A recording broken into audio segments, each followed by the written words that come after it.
नमस्कार दोस्तों, स्वागत है आपका सक्सेस पॉइंट विद के में। आज हम लेकर के आए हैं भारत के राज्यपाल। आज जानेंगे हम लोग भारत के राज्यपाल से संबंधित जो भी राज्यपाल की विधायी शक्तियां हैं, कार्यकारी शक्तियां हैं या न्यायिक शक्तियां हैं, जितने भी राज्यपाल की शक्तियां हैं, राज्यपाल की पद की शर्तें और तमाम तरह के जो भी दोस्तों प्रश्न हैं, उन सब प्रश्नों को आज हम कवर करेंगे। ठीक है, वीडियो को एंड तक आप लोग बने रहिएगा। ठीक है, राज्यपाल में जितने भी प्रश्न है सारे कवर किए जाएंगे। चलिए हम लोग शुरू करते हैं।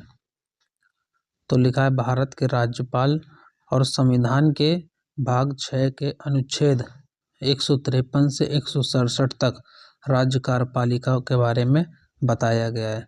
153 से 167 तक कार्यपालिका के बारे में बताया गया है। राज्यपाल राज्य का संवैधानिक प्रमुख होता है, जैसे केंद्र में राष्ट्रपति होता है। ठीक है दोस्तों, राज्यपाल राज्य का कार्यकारी प्रमुख होता है या केंद्र सरकार के प्रतिनिधि के रूप में कार्य करता है। राज्यपाल 2 या 2 से अधिक राज्यों के राज्यपाल भी बन सकता है। अब आपको मालूम पड़ गया भारत के राज्यपाल के बारे में। राज्यपाल की नियुक्ति संबंधित जो प्रश्न है उसको हम लोग देखते हैं। इसकी नियुक्ति भारत के राष्ट्रपति के द्वारा की जाती है अनुच्छेद 155 से 156 के तहत। ठीक है, 155 से 156 के तहत इनकी नियुक्ति भारत के राष्ट्रपति के द्वारा की जाती है। राज्यपाल राष्ट्रपति के प्रसाद पर्यंत पद धारण करते हैं, मतलब राष्ट्रपति की इच्छा अनुसार पद धारण करते हैं तथा राज्यपाल को राष्ट्रपति के द्वारा ही हटाया जा सकता है। ठीक है, और राष्ट्रपति मंत्री परिषद की सलाह से कार्य करता है, जिसका प्रमुख भारत का प्रधानमंत्री होता है। अब जो है कवर करेंगे राज्यपाल के पद की शर्तें। ठीक है, राज्यपाल संसद व विधानमंडल का सदस्य ना हो, पहली शर्त ये होती है। दूसरी जो शर्त होती है वह किसी भी लाभ के पद पर ना हो। तीसरी शर्त यह है कि राज्यपाल की उपलब्धियां और भत्ते संसद के द्वारा तय किए जाते हैं। ये ध्यान दीजिएगा, पूछते हैं कि राज्यपाल की उपलब्धियां व भत्ते संसद के द्वारा तय किया जाता है। नेक्स्ट, एक योग्यता यह है कि यदि वह 2 या 2 से अधिक राज्यों में नियुक्त होता है तो उसकी उपलब्धियां भत्ते राष्ट्रपति द्वारा तय किया जाता है। अब यहाँ पर दोस्तों ये बात ध्यान देने लायक है कि जो तीसरे पॉइंट में ये बोला गया है कि राज्यपाल की उपलब्धियां और भत्ते संसद के द्वारा तय किया जा रहा है। ठीक है, और दूसरे स्टेटमेंट में बोला गया है कि यदि वह 2 या 2 से अधिक राज्यों में नियुक्त होता है राज्यपाल, तो उसकी उपलब्धियां और भत्ते राष्ट्रपति के द्वारा तय किया जाएगा। ठीक है, ध्यान दीजिएगा। अब नेक्स्ट जो है वो राज्यपाल की योग्यता के बारे में जानते हैं दोस्तों। ठीक, पहली योग्यता है कि वह भारत का नागरिक हो। ठीक, दूसरी योग्यता कि उसने 35 ईयर्स की आयु पूरी कर ली हो। तीसरी योग्यता है उसकी नागरिकता बाहरी राज्य की होनी चाहिए, मतलब जिस राज्य का वह राज्यपाल बनेगा उस राज्य की नागरिकता उसकी नहीं होनी चाहिए, अदर राज्य की होनी चाहिए, तभी राज्यपाल बन सकता है। चौथी ये है कि राष्ट्रपति राज्यपाल की नियुक्ति के समय उस राज्य के मुख्यमंत्री से भी परामर्श लेगा। ठीक है, पांचवी जो योग्यता है, पद पर रहते हुए राज्यपाल के निधन, अगर राज्यपाल पद पर रहे और उनका अचानक पद पर रहते हुए निधन होता है तो उस समय उनके पद को कौन संभालेगा। ये प्रश्न दोस्तों परीक्षा में कई बार पूछा गया है, तो ध्यान दीजिएगा कि उनके पद पर रहते हुए अगर उनका निधन होता है तो उस समय राज्य के उच्च न्यायालय, मतलब जिस राज्य के वह राज्यपाल थे उस राज्य के उच्च न्यायालय का न्यायाधीश उनका कार्यभार संभालेगा। ये प्रश्न मोस्ट इम्पोर्टेंट है। नेक्स्ट दोस्तों, अब जानते हैं कि सारी चीज़ें हम लोगों ने कवर कर ली हैं। राज्यपाल की शक्तियां व कार्य को देखते हैं। राष्ट्रपति की तरह ही उसे कार्यकारी, विधायी, वित्तीय और न्यायिक शक्तियां प्राप्त हैं, सैन्य व आपातकालीन शक्तियों को छोड़कर। मतलब राष्ट्रपति को सैन्य शक्तियाँ प्राप्त हैं, वो सेना का प्रमुख कमांडर होता है। और देश में नेशनल इमरजेंसी या किसी भी तरह की 3 तरह की इमरजेंसियाँ हैं वो लागू करने का अधिकार सिर्फ और सिर्फ हमारे देश के राष्ट्रपति जी को है, राज्यपाल को नहीं। इसीलिए इसमें मैंने ब्रैकेट में लिख दिया है कि सैन्य व आपातकालीन शक्तियाँ छोड़ करके। ठीक है दोस्तों। अब राज्यपाल की जो शक्तियाँ होती हैं वो दोस्तों 4 प्रकार की होती हैं। पहली कार्यकारी शक्ति, दूसरी विधायी शक्तियाँ, तीसरी वित्तीय शक्तियाँ और चौथी न्यायिक शक्तियाँ। इनको हम लोग बारी बारी से एक्सप्लेन करते हैं दोस्तों। ठीक, सबसे पहले जो आती है वो है कार्यकारी शक्तियाँ।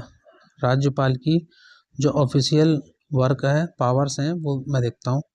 तो पहला है राज्य के सभी कार्य राज्यपाल के नाम से होंगे।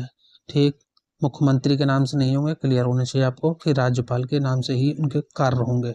करेंगे मुख्यमंत्री लेकिन राज्यपाल के नाम से होते हैं।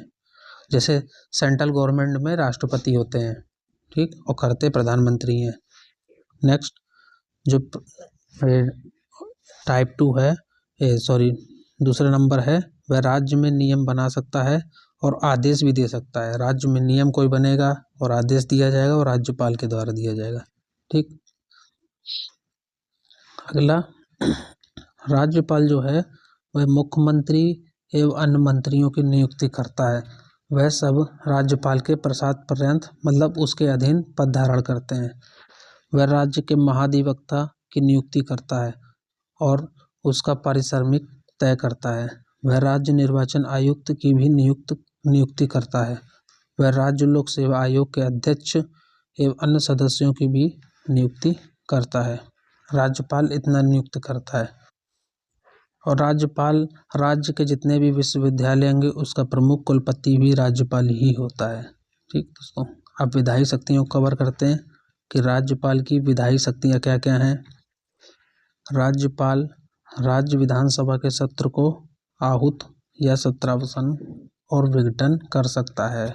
ठीक है दोस्तों, ये प्रश्न कई बार पूछा जाता है तो लोग मुख्यमंत्री भी गलती से लगा देते हैं, तो आप नोट कर लीजिएगा क्योंकि इम्पोर्टेंट है। राज्यपाल राज्य विधानसभा के सत्र को आहूत, सत्रावसान और विघटन भी दोस्तों कर सकता है। पॉइंट 2 है, राज्यपाल सदन या विधानमंडल के विधेयकों को विचार के लिए भेज सकता है। वह कुल सदस्यों के छठे भाग को नामित कर सकता है जिन्हें साहित्य, कला, विज्ञान, सहकारिता आदि चीज़ों में ज्ञान प्राप्त हो। ठीक, तीसरा है चौथा पॉइंट है, राज्यपाल विधेयकों को स्वीकार कर सकता है या कोई विधेयक अगर दोस्तों राज्य में आ रहा है तो उसको पुनर्विचार के लिए भी लौटा सकता है अगर उसको समझ में नहीं आता है।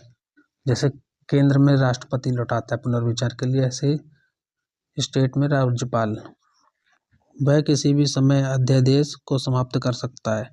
देखिए ये बहुत इम्पोर्टेंट है, ये बहुत ज़रूरी है, आपको पता होना चाहिए कि अगर किसी राज्य में अध्यादेश राष्ट्रपति के द्वारा लगाया जाता है तो उस अध्यादेश को हटाने की शक्ति राज्यपाल के पास है। ठीक, ये राज्यपाल की सबसे स्पेशल पावर है जो उसको मिली है संविधान के द्वारा। अब राज्यपाल की वित्तीय शक्ति देखते हैं दोस्तों। वित्तीय शक्तियाँ धन विधेयकों को राज्य विधानसभा में उसकी पूर्व सहमति के बाद ही प्रस्तुत किया जा सकता है। ठीक, बिना राज्यपाल की सहमति के किसी भी तरह का अनुदान नहीं दिया जा सकता है, किसी भी तरह का। और इसकी न्यायिक शक्तियाँ देख लेते हैं। न्यायिक शक्तियाँ राज्यपाल की किसी अपराधी को दंड देने या क्षमा करने का अधिकार राज्यपाल को है।